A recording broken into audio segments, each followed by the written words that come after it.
Bismillahirrahmanirrahim. Assalamualaikum warahmatullahi wabarakatuh. Dalam kesempatan kali ini kita akan membahas materi tentang turunan fungsi pada mata kuliah Kalkulus 1. Pada pertemuan sebelumnya sudah kita bahas yaitu definisi turunan atau konsep dari turunan dan aturan-aturan pencarian turunan. Dalam kesempatan kali ini kita akan melanjutkan untuk subbab yang lainnya, yaitu ada turunan trigonometri, aturan rantai, dan turunan tingkat tinggi. Langsung saja kita mulai dari turunan trigonometri. Oke, turunan trigonometri. Jadi kita punya dua fungsi dasar atau dua fungsi basic yang ada di trigonometri, yaitu sinus dan cos.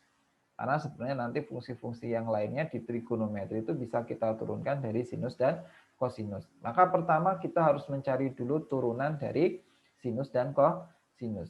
Di sini sudah diberikan bahwa turunan dari sin X itu sama dengan cos X dan turunan dari cos itu sama dengan min sin X. Nah, mungkin kalian dulu di SMA ini langsung kalian pakai gitu ya, bahwa turunan sin itu cos, turunan cos itu min sin. Nah, dalam kesempatan kali ini di kalkulus kita akan lebih memperdalam lagi, yaitu sebenarnya dapat dari mana sih gitu ya, sin X itu turunannya jadi cos X dan kenapa turunan cos itu jadi min sin X. Nah, kita akan membuktikan dua turunan ini menggunakan definisi turunan trigono atau definisi turunan fungsi ya. Oke, mungkin sebagian sudah masih ingat ya di pertemuan kita kemarin definisi dari turunan fungsi. Kalau kita punya fungsi fx, maka turunannya itu f aksen x. Itu definisinya apa? Limit h mendekati 0 dari fx plus h min fx per h. Nah, ini definisi yang pertama. Atau pakai definisi yang kedua, f aksen x itu sama dengan f. Ini limit dulu ya, limit t mendekati x ya dari ft min fx per t min x.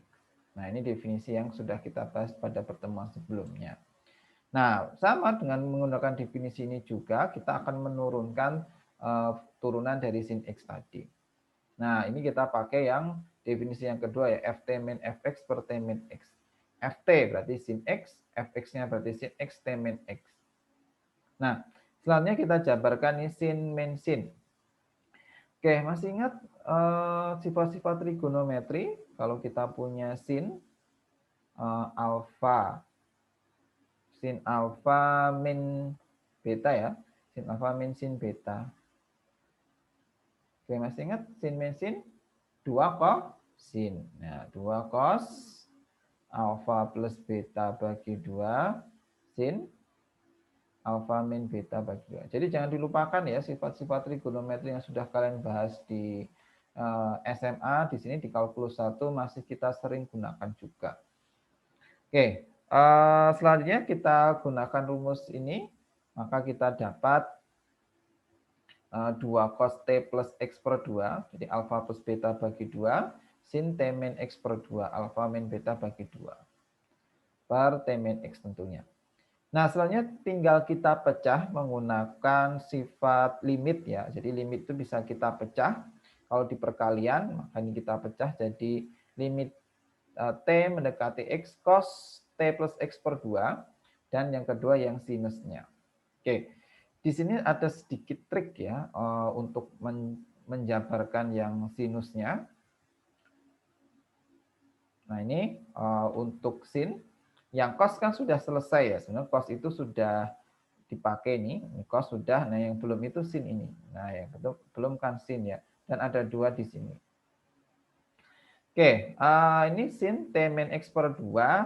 Nah, kalau kita ingin mencari limit, masih ingat ya limit trigonometri, limit misalkan kita memiliki t mendekati 0 ya, maka dia harus jadi sin t per t gitu kan. Nah, maka ini harus bentuk yang sama. Ini sin t min x per 2, yang bawahnya harus t min x per 2. Maka ini kita bikin juga jadi t min x per 2 Nah, 2 ini kita pindahkan ke bawah. Ini kan dia dikali 2 ya. Kalau di bawah kan sama aja dia dikali dengan setengah. Atau ini jadi dibagi per 2. Maka ini jadi T min X per 2. Nah, lalu kalau kita punya limit, ya, limit T mendekati 0 ya. Tadi T min X ya. T mendekati X. T mendekati X. Nah, itu akan ekuivalen dengan limit T min X-nya mendekati 0. Nah, jadi tinggal kita pindah ruas aja ke kiri gitu ya, X-nya.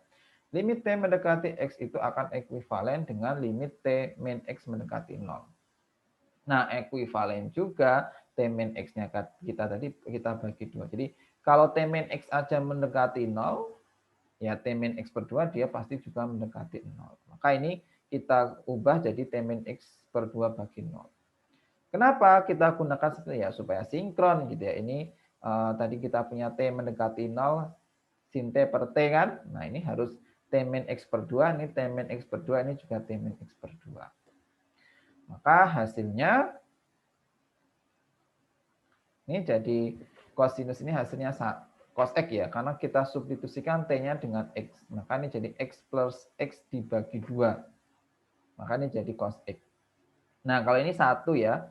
Nah, ini kan kemarin kita sudah punya rumusnya limit T mendekati 0 sin T per T ini dia sama dengan 1. Maka ini hasilnya 1. Maka kosinus X dikali 1 hasilnya sama dengan kosinus X. Nah, ini ya pembuktian untuk rumus turunan dari sin X itu sama dengan cos X.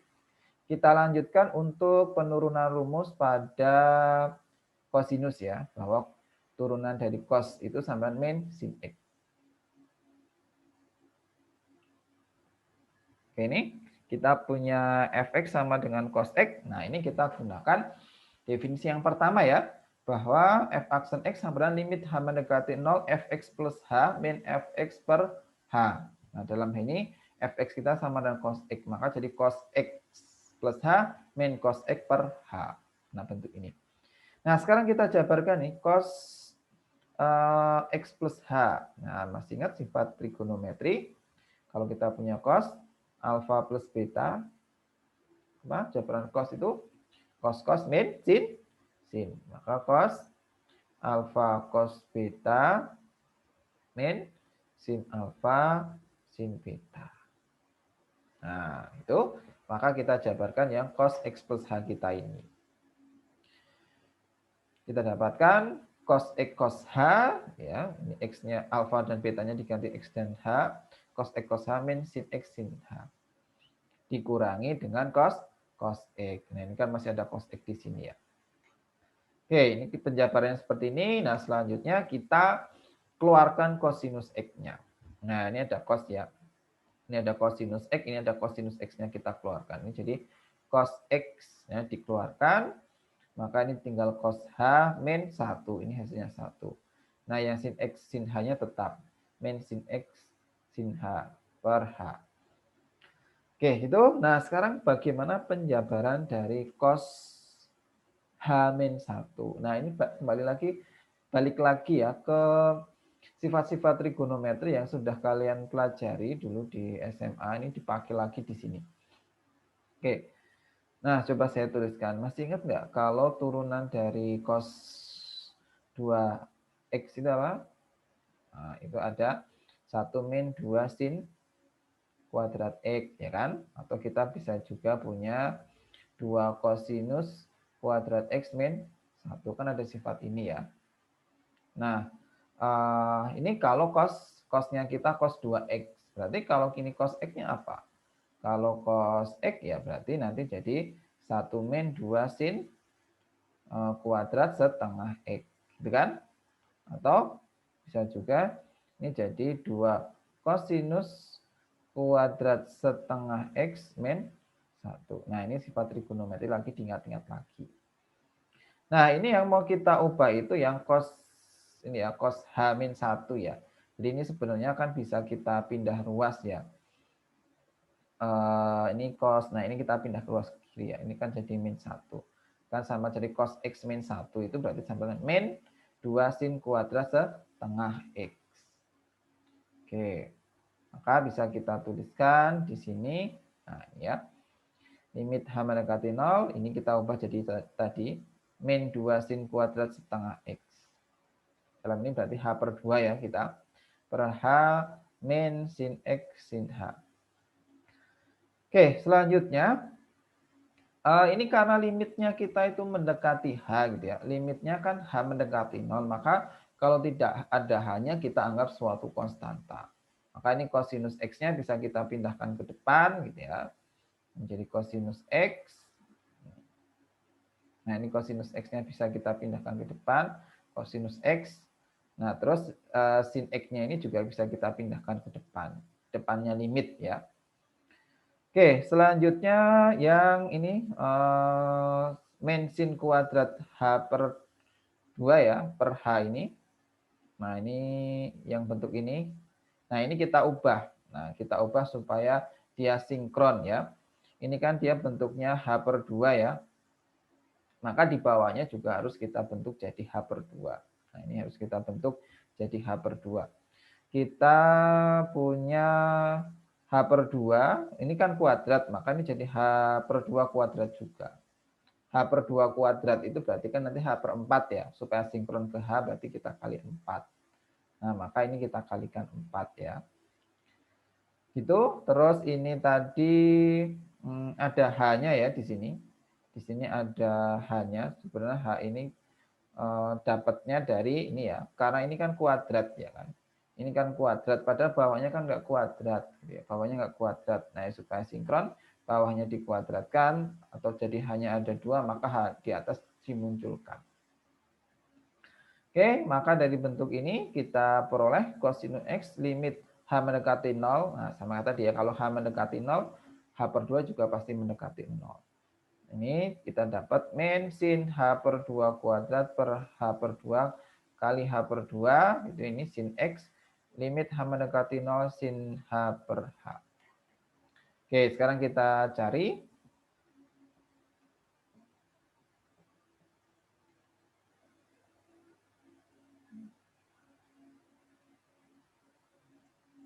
Nah, ini tinggal kita hasilkan. Nah, ini cos X. Nah, cos X-nya tetap ya, karena ini tadi kan konstanta cos X. Nah, terus limit ini hasilnya apa? Nah, limit ini kan ini hasilnya 1 ya. Ini hasilnya 1 kuadrat. Kan sin X per X ya, 1 kuadrat. Tetapi ini kan dikali H per 2 ya. Kalau kita substitusikan hanya mendekati 0, ini kita ganti 0 kan jadi 0 per 4 ya. 0 per 4 itu kan 0, maka ini dikali 0. Jadi cos X dikurangi 0. Min sin X-nya tetap sin X. Nah, terus ini sin H per H mendekati 0, dia hasilnya sama dengan 1. Maka sin X kali 1.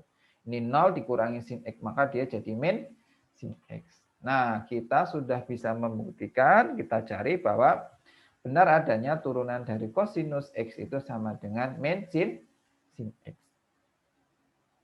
Oke, kita lanjutkan untuk fungsi trigonometri yang lainnya. Jadi fungsi trigonometri yang lainnya sebenarnya dapatnya dari basic kita tadi, 2 fungsi basic yaitu sinus dan kosinus. Misalkan kita tan ya. Masih ingat tan itu apa? Tan itu sama aja sin per cos. Oh, berarti ini turunan dari U per V. Dengan U-nya itu sama dengan sin X. Dan V-nya sama dengan cos sinus X. Oke, turunan dari cos itu turunan dari U per V, U aksen V, plus U V aksen per V kuadrat. Nah, ini U aksen V. U aksen kita sin X ya, berarti turunan dari sin X itu kan cos X. U aksen V, V-nya tadi cos X, maka cos X kali cos X, cos kuadrat X. Min U V aksen. Min U kita sin X, V aksen kita berarti turunan dari cos X itu min sin X. Min ketemuan jadi plus, ini plus sin kuadrat X. Masih ingat sin kuadrat plus kosinus kuadrat, identitas trigonometri ini hasilnya sama dengan 1. Maka jadi 1 per kosinus kuadrat X. Maka kita peroleh rumus bahwa turunan dari tan X itu sama dengan sekan kuadrat X. Kita lanjutkan untuk kot tangen. Nah, kot tangen itu cos per sin ya, cos per sin. Maka caranya sama, kita gunakan rumus U per V. U aksen V, U aksennya berarti min sin X ya. Min sin X kali sin X berarti min sin kuadrat X. Min U V aksen. U-nya cos X, V aksennya berarti cos X juga. Cos X kali cos X jadi cosinus kuadrat X. Nah, ini jadi min cosinus kuadrat X. Per V kuadrat yaitu sin X dikuadratkan. Nah, ini 1 ya, tapi kan ada minusnya. Maka min 1 per sin kuadrat X. Atau kita dapatkan min kosekan kuadrat X. Lalu untuk sekan itu seperkos ya. Sekan itu sama dengan seperkos. Nah, maka turunannya jadi sin X per kosinus kuadrat X. Nah, ini ya caranya boleh pakai U per V gitu ya. U-nya itu sama dengan 1 gitu ya. Untuk V-nya itu sama dengan cos X gitu. Maka kita dapat sin X per cosinus kuadrat X. Atau bisa kita jabarkan jadi sin X per cos X, ya kan? Kali seper cos X. Jadi cos kuadratnya dipecah jadi cos kali cos. Sin per cos itu apa? Sin per cos itu sama dengan tan seper cos itu sekan. Maka turunan dari sekan X itu sama dengan tan X kali sekan X. Oke, untuk turunan dari seper kosekan atau jadi seper sin X. Nah, ini U-nya 1, V-nya sin X gitu ya. Kalau kalian bisa gunakan rumus U per V. U aksen V plus UV aksen. Maka kita dapat min cos X per sinus kuadrat X. Nah, kita jabarkan kayak tadi. Min sinnya jadi sin X kali sin X. Cos per sin itu apa? Cos per sin itu kot tangen. Maka min kot tangen X dikali min kosekan X. Ini kosekan X. Nah, itu ya. Diingat-ingat ini ada 6 turunan dari fungsi trigonometri ini selalu kita pakai nanti untuk pembahasan materi-materi setelah ini selalu kita pakai. Tadi yang kita ulangi yang pertama turunan sin itu sama dengan cosinus X, turunan cosinus itu min sinus X, turunan tan itu sekan kuadrat X, turunan dari kot tangen min kosekan kuadrat X, turunan dari sekan itu tan X kali sekan X, dan turunan dari kosekan itu sama dengan min kosekan X kali kot tangen X. Oke, kita lanjutkan untuk aturan rantai.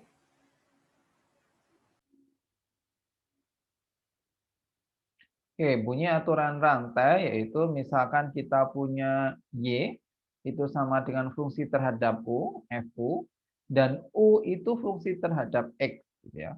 U itu fungsi terhadap X.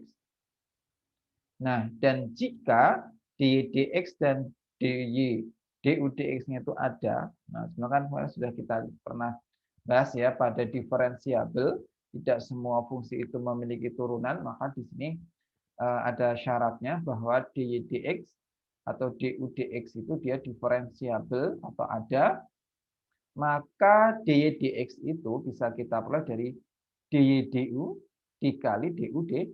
Kita ulangi, jadi kita punya fungsi y sama dengan fu atau y itu fungsi terhadap u, di lain pihak u itu fungsi terhadap x, u itu sama dengan gx, maka turunan y terhadap x dy dx sama dengan dy du dikali du dx. Contoh tentukan dy dx dari y sama dengan sin x kuadrat plus 1. Oke, maka jawabnya kita misalkan dulu U itu sama dengan X kuadrat plus 1. X kuadrat plus 1. Sehingga bentuk di atas akan menjadi Y sama dengan sin U. Y sama dengan sin U. Ya sudah, kita tinggal menggunakan aturan rantai kita tadi bahwa dy dx sama dengan dy du dikali du dx. Dy du-nya apa? Ya ini kita turunkan terhadap U, yaitu jadi cos U. Terus du dx, ya ini kita turunkan terhadap X, yaitu 2X. Tinggal kita kalikan selanjutnya. Cosinus, U-nya kita kembalikan lagi, yaitu X kuadrat plus 1 dikali 2X. So, kita tuliskan 2X-nya di depan, supaya tidak rancu ya. Dengan mengalihkan ini, tadi sebenarnya 2X ini dikalikan sama cos-nya, maka 2X kita pindahkan ke depan. Jadi 2X cosinus X kuadrat plus 1. Oke, sekarang yang aturan rantai, tetapi ada 3 buah fungsi, yaitu Y itu fungsi terhadap U itu fungsi terhadap V, dan V itu baru fungsi terhadap X. Ya, dan DU, DU-DV, dV-dx itu ada atau dia diferensiabel. Maka dY/dx itu bisa kita peroleh dari dY/du dikali DU-dV dikali dV/dx. Oke, contoh tentukan dY/dx dari Y sama dengan sin pangkat 4 X pangkat 3 plus 5. Nah, pertama kita misalkan dulu V. Nah, kita mulai dari yang paling kecil dulu ya, V. V-nya itu ini X pangkat 3 plus 5. Ini V-nya. Maka dV/dx-nya berarti 3X kuadrat. Lalu selanjutnya kita misalkan U sama dengan sin V. Nah, sekarang sin-nya ini sin, dan sudah kita misalkan jadi V, maka sin V. Turunan dari sini itu apa? Turunan sini itu cos V, atau cos dalam hal ini V-nya kita kembalikan lagi yaitu X pangkat 3 plus 5. Oke, selanjutnya Y sama dengan U pangkat 4. Nah, ini kan ada sin pangkat 4, berarti Y ini sama dengan U pangkat 4. Maka DY/DU-nya sama dengan 4U pangkat 3.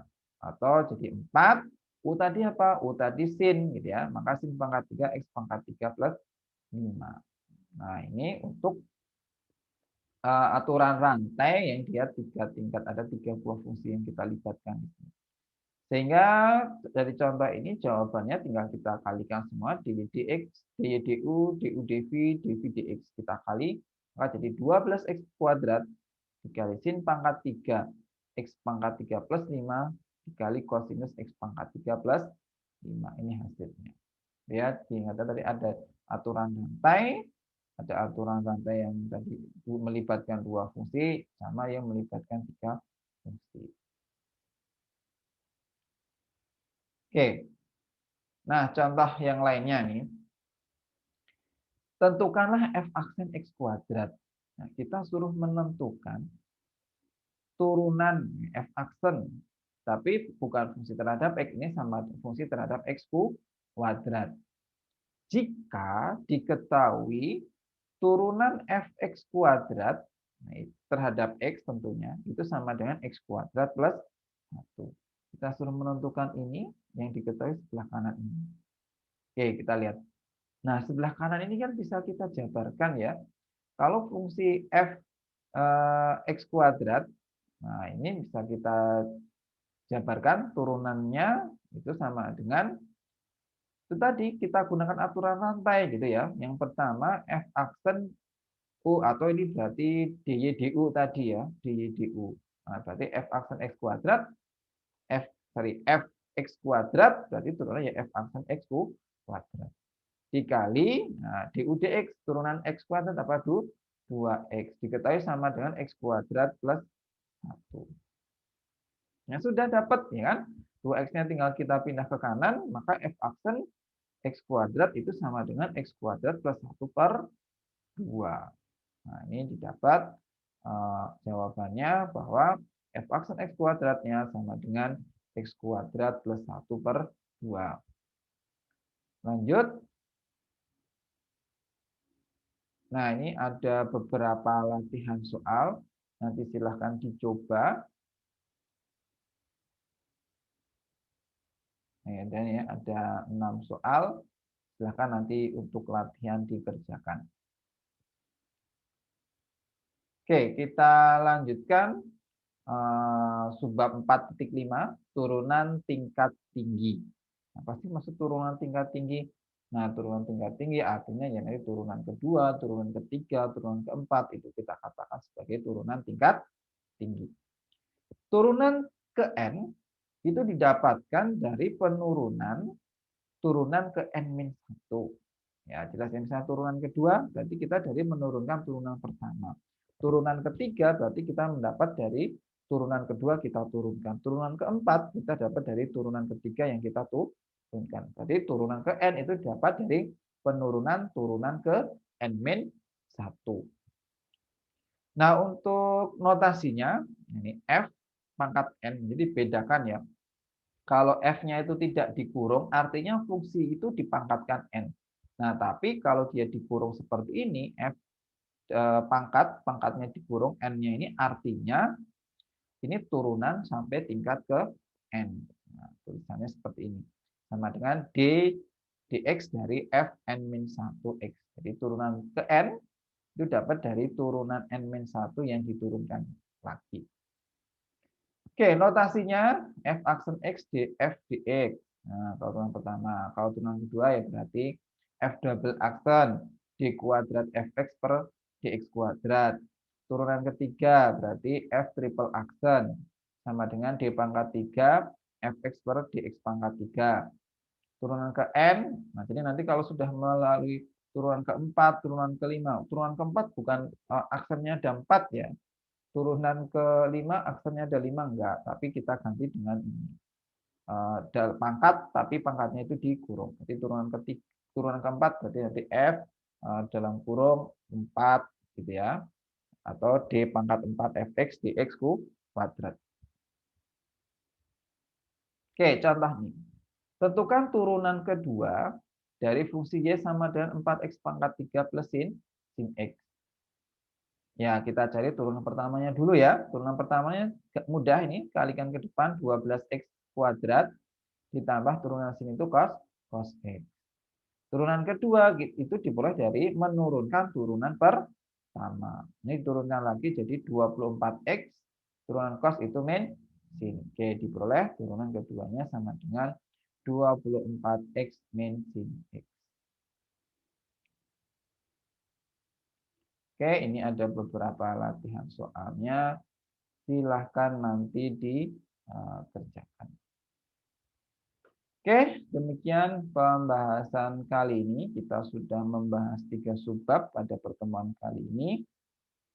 Yaitu tadi ada turunan fungsi trigonometri, terus aturan rantai, sama turunan tingkat tinggi.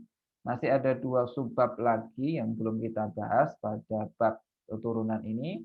Silahkan nanti disimak di video selanjutnya. Sekian pembahasan kita kali ini. Semoga bermanfaat. Wassalamualaikum warahmatullahi wabarakatuh.